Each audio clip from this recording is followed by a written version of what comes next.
ஒரு அமைச்சர்லாம் கத்தியை காமிச்சு கூப்பிட்டுருக்கேன், நைட்டு முதல் நாள் நைட்டு வந்துருக்கேன், வரலைன்னா அப்படியே தொண்டையில் இறக்கியிருப்போன்ருக்கேன். ஓகே. சரிப்பா வந்துடுறாக்கா, இப்போ ராத்திரியில் வந்து கத்தியோட வரையா, உள்ளே வரையா இல்லைன்னா ஜெயிலுக்கு போறியான்ட்டுருக்கேன். அடுத்த நாள் 5 பேர் ஆஜர் போயிருக்காங்க, எல்லாம் முடிச்சுட்டு வந்திருக்காங்க. அண்ணாவை பற்றி பேசினான்னா இதை பற்றி பேசினான்னா அப்படின்ட்டு அவங்களுக்கு புரிஞ்சா தானே முதல்ல என்ன அங்கே நடக்குதுன்னு புரிஞ்சா தானே நீங்கள் ரியாக்ட் பண்ணுவீங்க. இல்லை நீங்கள் ரியாக்ட் பண்ணுற அளவுக்கு அவ்வளோ பெரிய அப்பாட்டாக்கிறான்னா அதுவும் கிடையாது. ஏன்னா எடப்பாடியாரே வீட்டில் 5 ரூம் இருக்கா, 5 ரூமில் எந்த ரூமில் இருக்காருன்னு தெரியாது, தலைமறைவாக இருக்காருன்றாங்க. வீட்டுக்குள்ளேயே தலைமறைவுன்றாங்க. பதில் சொல்ல முடியாது. ஏன்னா இந்த இதுக்கெல்லாம் கேட்பாங்க, நம்ம வீட்டில் கேட்டால் கூட பதில் சொல்ல முடியாது, நம்ம எப்படி வெளில போகிறோம்னு சொல்லி அவர் தலைமறைவாக வீட்டுக்குள்ளே இருக்காரு. ஓகே.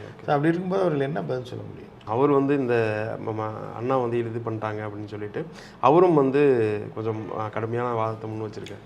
அவர் வார்த்தை எங்கே இருக்கார்? அவர் தான் வச்சாருன்னு உங்களுக்கு தெரியுமா? எவனாவது பேப்பரில் எழுதி எடப்பாடியார் கொடுத்தாருன்னு கொடுத்தா என்ன பண்ணுவீங்க? அந்த மாதிரி அவர் வந்து பேட்டி கொடுத்தாரா? அவர் பேர் போட்டு வந்துச்சு. அவர் பேர் விஜய் அதே தாங்க செய்கிறது. எவனோ ஒருத்தன் எழுதி கையெழுத்து ரப்பர் ஸ்டாம்ப் வச்சு கொடுத்துருவாங்க. ஓகே. நீங்கள் நாளைக்கு ஏதாவது சிக்கல்னு போய் கேட்டிங்கன்னா நான் கொடுக்கல, யார் சொன்னான்ருவாங்க. ஓகே. இப்போ எடப்பாடியார் வந்து பேட்டி கொடுத்தாருன்னா நம்பலாம். ஓகே. எடப்பாடியார் வீட்டில் எவனா எழுதி கையெழுத்தை போட்டு கொண்டு அப்படியே ரோட்டில் தூக்கி போட்டான்னா அதை எடுத்து மீடியாவில் பிரேக்கிங் போட்டாங்கன்னா எடப்பாடியாரும் பேசாமல் இருப்பார். சரி, நம்மளுக்கு வேலை யாரோ தம்பிகள் இந்த வேலையை செஞ்சுருக்கான்னு சொல்லி.